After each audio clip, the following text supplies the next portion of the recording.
Hello, governor. I'm here with me Union Jack on and me terrible accent. Not that this is a clue to the tie challenge or anything, but to tell you about multiplying rational expressions. The accent might have to go while we're doing this, but here we go anyway. Multiplying rational expressions. Start this slideshow from the beginning, please, like I told you. Thank you. To multiply rational expressions, remember multiplying fractions. 2/3 by 1/7. You just multiply straight across. 2 over 21. Done and done. Easier than addition and subtraction. Yay. If you've got something like this, you multiply across. I've got 20 over 30, which you recognize. There's a factor of 10 in each, so that's the same as 2/3. There's another way that you can do this if you remember. It was to break these down. 4/5, the numerator has a 2 times 2 times 5. The denominator has a 5 times 2 times 3. And now there's some common factors. There's a 2 in the numerator and denominator. There's a 5 in the numerator and denominator. What's left is 2/3. Good. That way is going to be more helpful when we start dealing with rational expressions, like, for instance, this one. X plus 1 over x minus 1 times 3 over 2 times x minus 1. One thing to note is that they're not always written with parentheses, but you always should think of there being parentheses. Second thing to note is you should always start with what your restrictions are.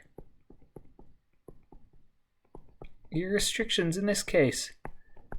X cannot be 1 because of the x minus 1 here, and x cannot be negative 1 because of the x plus 1 here. Now we're on to these. We say, hey, are there any common factors? You could multiply this out and multiply that out and try to factor. Yikes, crazy. But instead, I notice there's an x plus 1 in numerator and denominator. I can cancel those out, and what's left in the numerator is 3, and what's left in the denominator is 2 over x minus 1. And we are done, but that's why it was important to get the restrictions out early, because you still see the restriction that x cannot be 1. That one is still there, obvious, but this one is no longer obvious. It seems to have gone away. That's the situation where your calculator gives you a warning. Another more complicated one. The first step here is actually going to be to factor everybody, get everybody all good and going. This is 3 times x squared. This, multiplied to negative 8, add to negative 2, it's going to be an x minus 4 and an x plus 2. This denominator, multiplied to negative 10, I'm talking about x minus 5, x plus 2.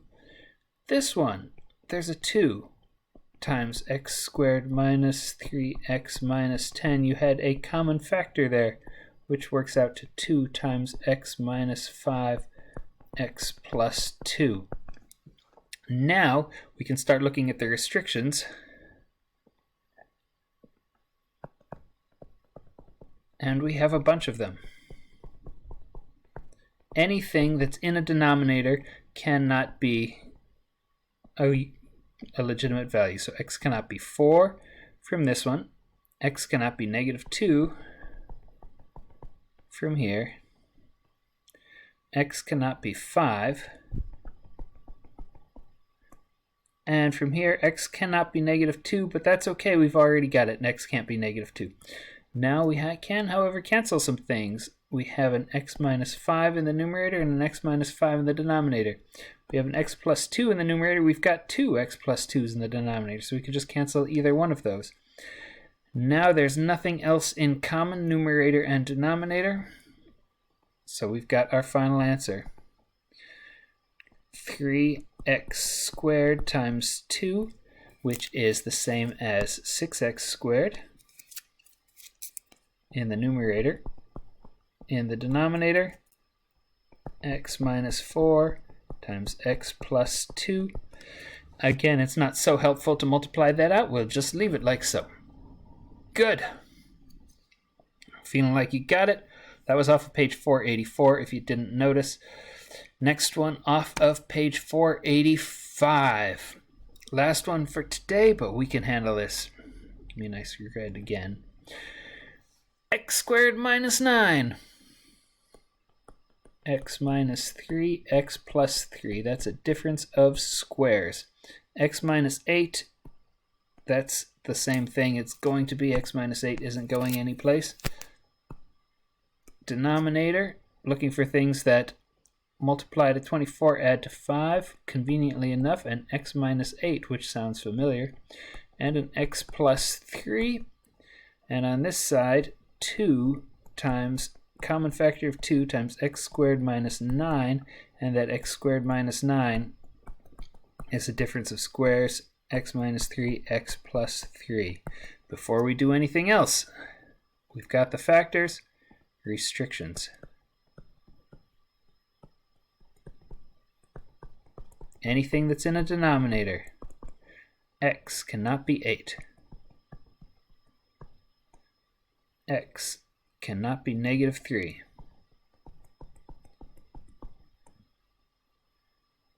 2 can't ever be 0. Don't have to worry about that. Here, x can't be 3.